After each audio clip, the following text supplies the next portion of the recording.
주보에 안 나오죠, 지난주 걸. 네. 지난주 설교 제목은 두 번째 돌파였습니다. 오늘 같은 말씀이에요. 출애굽기 34장의 말씀. 이제 앞에 말씀이었어요. 두 번째 돌파를 통해서 우리가 어떤 말씀을 나누느냐, 우리 하나님 어떤 분이냐를 같이 나눴어요. 우리 하나님 어떤 분이셨어요? 어떤 분이실까요? 자비롭고 은혜롭고 노하기를 더디하시고 인자와 진실이 많으신 하나님. 그러니까 이스라엘 백성들이 그 언약을 깼잖아요. 사실은 금으로 송아지를 만들어서 그 우상으로 하나님 대신 섬기고 하나님 앞에 정말로 부끄러운 죄를 졌어요. 그래서 그 언약을 깬 게 사실은 이스라엘 백성들이잖아요. 근데 그 언약을 깬 이스라엘 백성들을 하나님께서 용서해 주시고, 하나님께서 용서해 주시고 다시 두 번째 돌판을 갖고 와라 말씀하셔서 모세로 하여금 두 번째 돌판을 만들어 갖고 와서 그걸 가지고 시내산에 올라오게 하셔갖고 다시 말씀을 주시고 다시 언약을 회복시켜 주시고. 그러니까 우리 하나님은 우리가 죄 가운데 있을지라도 언제라도 주님 앞에 나아가기만 하면 용서해 주시는 하나님이에요. 그래서 자비롭고 은혜롭고 노하기를 더디하는, 노하기를 더디한다는 뜻이 뭐라 그랬어요? 웬만해서는 화를 잘 안 내신다는 거죠. 노하기를 더디하시고 인자와 진실이 많으신 하나님. 그러나 그 죄에 대해서는 반드시 또 심판하시기도 한다 그랬어요. 그래서 그 죄 천대까지는 용서하시지만 그 죄에 대해서는 3, 4대까지도, 그렇죠? 그 아버지의 죄는 3, 4대까지도 분명히 벌하시겠다 말씀하시거든요. 그래서 천대와 3, 4대를 비교하면 3, 4대는 굉장히 짧은 거고 사소한 거고 하나님께서 웬만해서는 심하게 진노하시지 않는다는 겁니다. 그래도 어떻게든지 진노를 통해서라도 용서하시고 돌아오게 하시려고. 그래서 그런 자비로우신 하나님이 바로 우리 하나님이시다. 우리 두 번째 돌판을 통해서 그렇게 말씀을 같이 나누었습니다. 자, 오늘은 그 나머지 이제 모세가 두 번째 돌판을 가지고 산에 올라갔다가 시내산에서 이제 내려왔을 때 모세에 대한 이야기입니다. 자, 모세는 40일 동안 시내산에 머물면서 아무것도 먹지 않고 오직 하나님만을 만나고 하나님의 말씀을 들으면서 그것을 두 번째 돌판에 받아서 기록을 했어요. 그렇게 말씀에만 집중하니까 먹는 것도 잊어버리는 거예요. 하나님의 말씀을 양식으로 먹으니까 먹는 것도 40일 동안 잊어버려요. 그래서 그렇게 40일 동안 아무것도 먹지 않은 채 오로지 하나님과의 만남, 그리고 하나님의 말씀에만 집중하면서 그 말씀을 두 번째 돌판에 기록하고, 그리고서 이제 드디어 마침내 그 돌판을 가지고 시내산에서 내려온 겁니다. 시내산에서 내려왔는데 밑에는 이제 백성들이 기다리고 있겠죠. 우리 모세가 언제 오나. 이번에는 금으로 송아지를 만들지 않고 정말 간절한 마음으로 모세를 기다리고 있어요. 그래서 40일이 지나 다 가서 내려왔는데 이스라엘 백성들이 이상한 거예요. 모세가 이렇게 다 내려왔는데 아무도 모세한테 가까이 오지 않아요. 제대로 쳐다보지도 못해요. 제대로 모세를 쳐다보지도 못하고 저 멀찍이 서서 가까이 올 생각을 안 하는 겁니다. 왜 그럴까요? 왜 그렇습니까? 모세의 얼굴에서 광채가 나니까요. 모세의 얼굴에서 광채가 나는 거예요. 모세의 얼굴에서 광채가 나는 게 왜 그럴까요? 그런데 그 빛이 나는데 그게 왜 이스라엘 백성들을 모세에게 가까이 가지 못하게 할까요? 그렇죠? 모세는 하나님을 만나고 왔잖아요. 하나님을 만나고 하나님과 말씀을 나누는 가운데 얼굴에 광채가 나는 거예요. 빛이 나는 거예요. 근데 이스라엘 백성들은 그 빛나는 모세의 얼굴을 보면서 마치 누구를 본 것처럼 느끼는 거예요. 하나님을 본 것처럼 느끼는 거죠. 근데 하나님을 보면 살아요, 죽어요? 예, 이스라엘 백성들도 그걸 알아요. 우리가 하나님을 보면 죽는다는 걸 아는 거예요. 그러니까 모세를 정면으로 바라볼 수가 없는 겁니다. 제대로 쳐다볼 수가 없는 거예요. 그래서 멀찍이 서서 제대로 모세의 얼굴도 제대로 보지 못한 채 멀찍이 서서 우물쭈물하고 있는 것이죠. 그러니까 모세는 근데 그걸 몰라요. 자기 얼굴에서 광채가 나는지를 모르니까요. 이스라엘 백성들이 이상한 거죠. 왜 이 사람들이 가까이 안 오고 저렇게 날 쳐다보지도 않고 이게 저 멀찍이 서서 저렇게 삐쭉삐쭉대고 있나. 이상한 거예요. 그러니까 모세가 백성들을 부르는 겁니다. 가까이 와라. 가까이 와라. 그러니까 모세가 부르니까 그 부름을 듣고 먼저는 아론과 이스라엘 백성들의 어른들이 먼저 모세한테 가고, 그래서 모세하고 이야기를 나누는 거죠. 죽지 않고 모세하고 이야기를 나누는 것을 보니까 이제 백성들도 안심을 하고, 그때서야 비로소 모세에게 가까이 나아가는 겁니다. 아까 말씀드린 것처럼 그래서 이제 모세가 그렇게 이제 백성들과 같이 가까이 가고 백성들에게 시내산에서 들었던 하나님의 말씀을 다 전해 들었습니다. 오늘 말씀에 보면 그래서 이제 그렇게 하나님의 말씀을 듣고 그 말씀을 다 전해준 다음에는 그 다음에는 어떻게 했어요? 그 다음에 비로소 이제 모세가 자기 얼굴에서 빛이 나는 것을 이제 깨달은 거예요. 아는 거죠. 그리고 나서는 수건으로 자신의 얼굴을 가린다. 그리고 다시 하나님을 만나러 들어갈 때는 어떻게 해요? 수건을 벗고 하나님을 만나고 하나님과 말씀을 나눈 다음에, 그러니까 하나님의 말씀을 듣고 와서 또 그 말씀을 전하기 위해서는 또 어떻게 했어요? 다시 수건을 가지고 와서 자신의 얼굴을 스스로 가렸다는 것이 오늘 말씀의 내용입니다. 자, 오늘 말씀에서 먼저 주목해서 볼 것은 모세가 하나님을 만나고 하나님과 말씀을 나눌 때 그 얼굴이 환하게 빛나게 되었다는 겁니다. 여기 빛나다라고 하는 말이 히브리어는 카란이라고 하는데요. 이 말이 때로는 뿔이 났다, 뿔이 있다 이렇게 해석하기도 합니다. 그래서 실제로 이 히브리어를 그리스어, 그러니까 라틴어로 번역한 성경에는 모세가 얼굴이 빛났다라고 번역하지 않고 모세의 얼굴에 뿔이 났다 이렇게 번역을 했어요. 실제로. 그래서 그 성경을 본 사람들은 모세의 얼굴에 뿔이 난 줄 알고, 그래서 우리가 잘 아는 중세 유명한 화가인 미켈란젤로 아시죠? 미켈란젤로가 모세의 상을 조각해서 만들어놨는데 그 모세의 얼굴에 뿔을 만들어놨어요. 그래서 여러분들 지금 로마에 가면 로마에 무슨 성당이냐 하면 성당 이름이 어디가? 산피에르트 성당.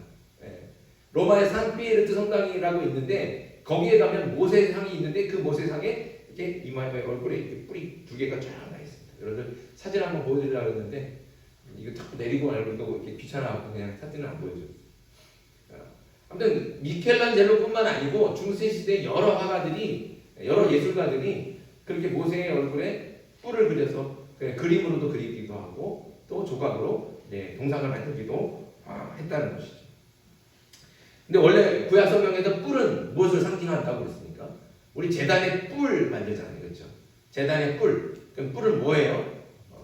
하나님의 권세를, 힘, 권세, 권능을 상징하는 겁니다.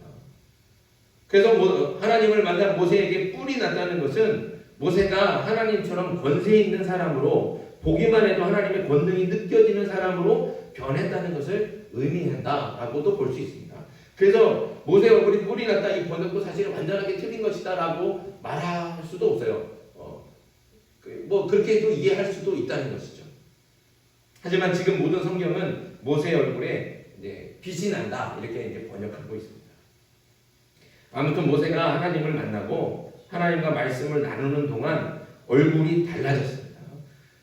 보통 사람들은 감히 눈 뜨고 쳐다볼 수 없을 정도로, 서로 눈을 마주치고 마주볼 수 없을 정도로 그렇게 얼굴이 환하게 빛이 나는 것으로 변했다는 것이죠. 자, 그러면 모세가 얼굴에 이렇게 빛나는 건 모세이기 때문에 그런 건가요? 모세만 할 수 있는 건가요? 모세에게만 나타나는 신비로운 현상일까요? 그렇지 않죠. 모세의 얼굴에서 이렇게 빛이 난다는 것은 그것은 무엇을 상징합니까? 하나님과 깊이 사귀었다. 하나님과 친밀하게 교제한다는 증거예요. 그것 하나님과의 사귐의 흔적이라는 것이죠. 그러니까 우리도 하나님과 깊이 교제하고 하나님의 말씀을 가까이 하면 하나님의 영광과 권세가 우리의 모습 가운데 나타나게 될 줄 믿습니다. 우리도 그렇게 될 수 있다는 것이죠. 물론 모세와 똑같이 다른 사람들이 쳐다볼 수 없을 정도로 그 얼굴에서 빛이 난다는 말은 아닙니다.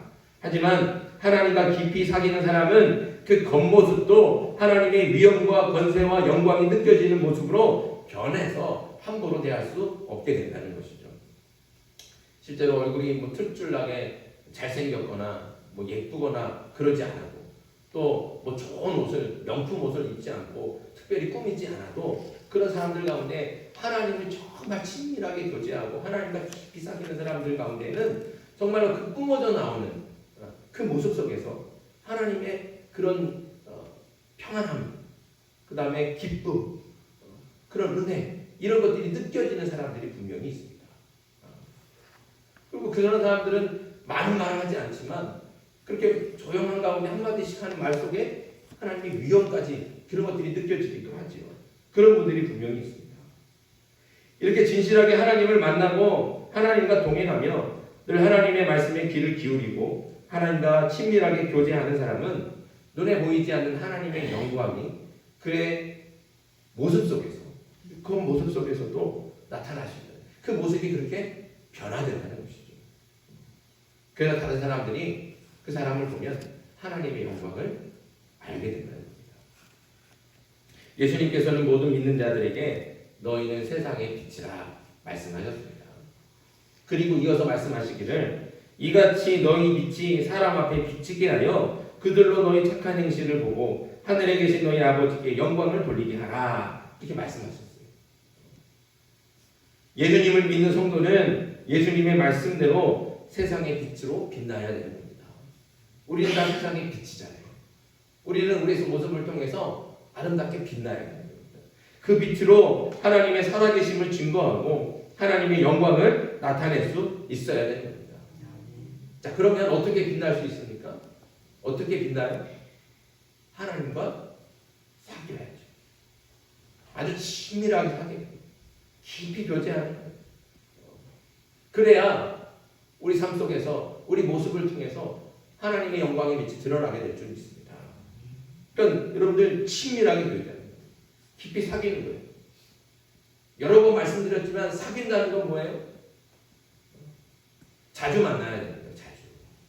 자주 만나고 말씀에 더 귀를 기울이고 또 내 속에 있는 모든 것들도 같이 나도 다 가감없이 무엇이든지 다 말할 수 있을 때 그게 바로 사귀는 거예요. 일주일에 한 번쯤 만나고 만날 때도 그냥 잠깐 만나고 형식적으로 만나고 왔다가 돌아가고 그리고 일주일 동안 다 잊어버리고 그거는 사귀는 게 아니잖아요. 그렇죠? 사귀면 어떻게 된다고요? 만나고 또 만나고 싶고 아침에 만났는데 또 저녁에 만나고 싶고 저녁에 만났으면 헤어지기 싫어갖고 내가 집까지 데려다 줄게 하고 쫓아갔다. 아니야 이번엔 내가 너 집까지 데려다 줄게. 밤새 왔다 갔다.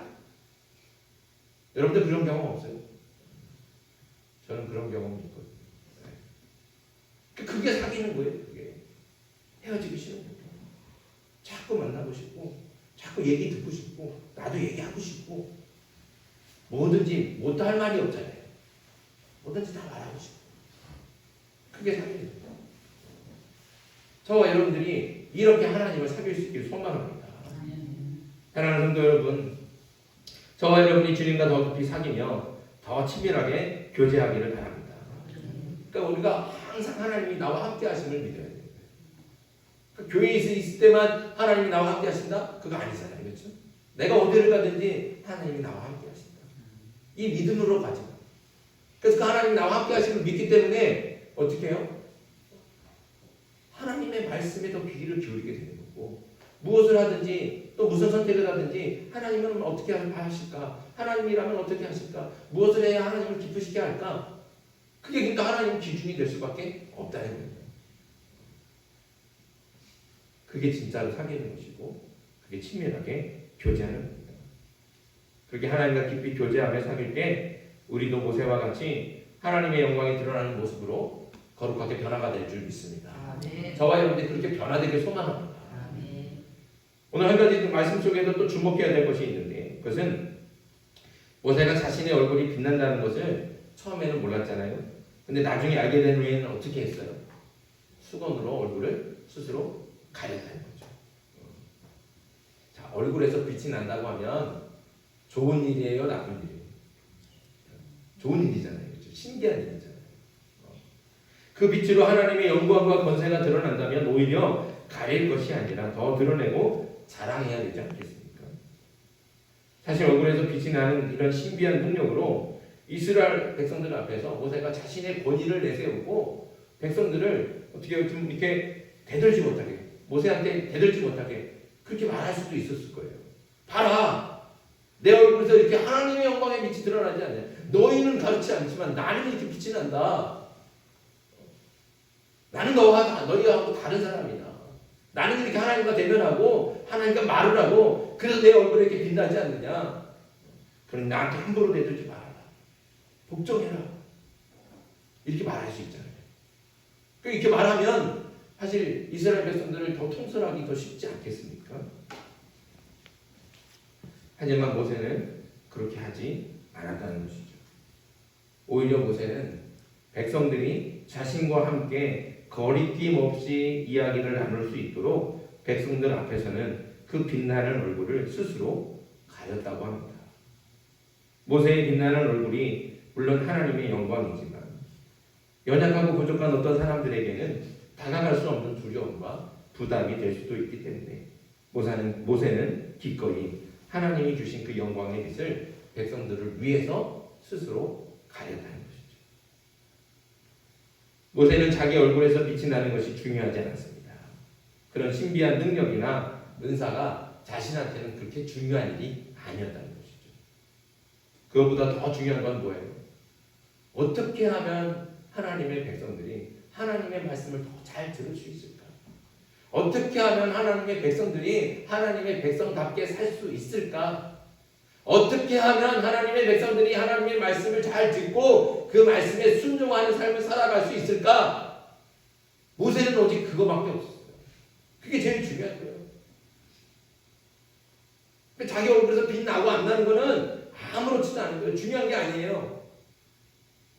어떻게 하면 이스라엘 백성들이 하나님의 백성으로서 더 진실하게 하나님 앞에 가까이 가고 하나님의 말씀을 더 잘 듣고 하나님의 말씀에 순종하며 살 수 있을까? 그렇게 인도할 사명이 자기한테 있으니까 오로지 모세의 관심은 그거밖에 없다는 거죠. 그래서 하나님께 받은 영광스러운 빛이고 자신에게는 큰 자랑이 될 수 있는 그런 특별한 것이지만 오히려 그 빛을 백성들을 위해서 스스로 가렸다고 말씀하고 있는 겁니다.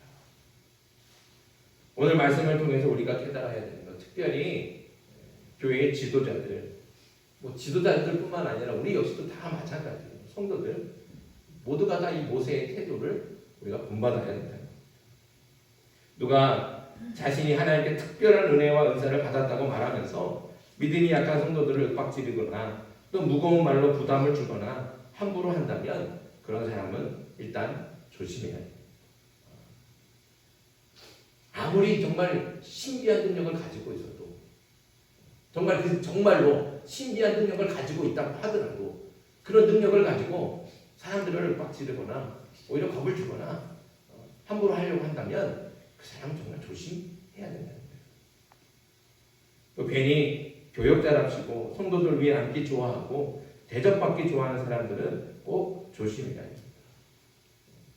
저도 스스로 조심하고 제가 만약에 그런다고 한다면 여러분이 엄하게 꾸짖어 주셔야 되는 거예요. 우리가 이단들을 보면 대부분의 이단들이 다 이렇게 합니다. 자신만 신의 계시를 받았다고 말하고 자신이 하나님께 특별한 은사를 받아서 특별한 능력이 있다고 자랑하고 그러면서 툭하면 말세와 종말을 들먹이면서 재앙과 심판의 말로 사람들을 무섭게 하지 않습니까? 그래서 이단 사이비의 말에 꼼짝 못하게 하고 복종하게 하는 거예요. 그러는 사이 자신은 어떻게 해요? 높이잖아요. 화려한 옷 입고 이상한 찬란하게 하고 자신 스스로를 빛나게 하잖아요. 그런 사람들 다 하얀 말을 타고 막 등장하고. 그럼 오늘 모세의 모습을 보면 전혀 그러지 않습니다. 하나님과 깊이 사귀는 동안 그 얼굴에서 빛이 나는 것도 몰랐다가 그것이 오히려 하나님의 말씀을 전하는 데 방해가 된다는 것을 안 모세는 백성들을 위해서 스스로 얼굴을 수건으로 가렸다는 것. 이것을 우리가 꼭 기억해야 됩니다. 그래서 진정한 지도자는 또 하나님의 사람은 하나님의 영광을 억지로 드러내지 않습니다. 하나님께 받은 그런 특별한 은사를 자랑하지도 않습니다. 오히려 연약한 사람들을 위해서 가리고 숨기는 사람이 정말 하나님의 사람이라는 것이죠. 그래서 바울도 고린도전서를 통해서 교회에서 방언하고 예언하는 거 방언할 수 있고 예언할 수 있지만 연약한 사람들을 위해서 삼가라고 말씀하지 않습니까? 그런 은사가 있고 그런 능력이 있지만 혹시 그 교회 안에 연약한 사람들이 있어서 그것 때문에 오히려 심상하게 되면 안 됩니다. 조심하라 라고 바울이 말씀하고 있습니다. 하나님께서 세우신 올바른 일꾼은 약한 이웃을 위해서 자신이 누릴 수 있는 영광을 스스로 가린다는 것, 오늘 모세를 통해서 오늘 우리에게 보여주고 있는 겁니다. 악한 때 사단도 광명의 천사로 가장한다고 했어요. 의의 일꾼으로 가장한다고 했어요. 그런 탈을 쓰고 우리에게 가까이 옵니다. 그러나 수건으로 얼굴을 가린 모세를 생각하면서 천사로 가장한 사단에 섰지 않도록 잘 분별할 수 있는 저와 여러분들에게 소망합니다. 여러분들이 혹시라도 하나님께 특별한 은사와 은혜를 받아서 어떤 특별한 능력이 생겼다. 그럴 때 오늘 모세를 꼭 기억하십시오. 모세와 같이 스스로 자신을 낮추고 가릴 줄 아는 겸손한 하나님의 사람들이 되길 주님의 이름으로 축복합니다. 지금 우리 함께 주신 말씀 기억하면서 기도할 텐데요. 먼저 우리 에바다 348장 그리고 기도하겠습니다. 348장 원하고 바라고 기도합니다. 이 마지막 후렴에 보면 하나님의 꿈이 나의 비전이 되고 예수님의 성품이 나의 인격이 되고 성령님의 권능이 나의 능력이 되게 해주십시오. 그러니까 이거는 하나님을 이렇게 닮아가고 그래서 나의 삶 속에서 모습 속에서 하나님의 그런 성품이 드러나고 예수님의 성품이 드러나고 하나님의 권능이 드러나는 그런 모습으로 변화되는 건 어떻게 해요? 기도하고 말씀 가운데 먹는 겁니다. 저와 여러분들이 이렇게 주님과 친밀하게 또 깊이 사귀면서 우리의 모습이 그렇게 거룩한 모습으로 변화될 수 있기를 소망합니다. 예, 소망 담아서 함께 찬양하겠습니다.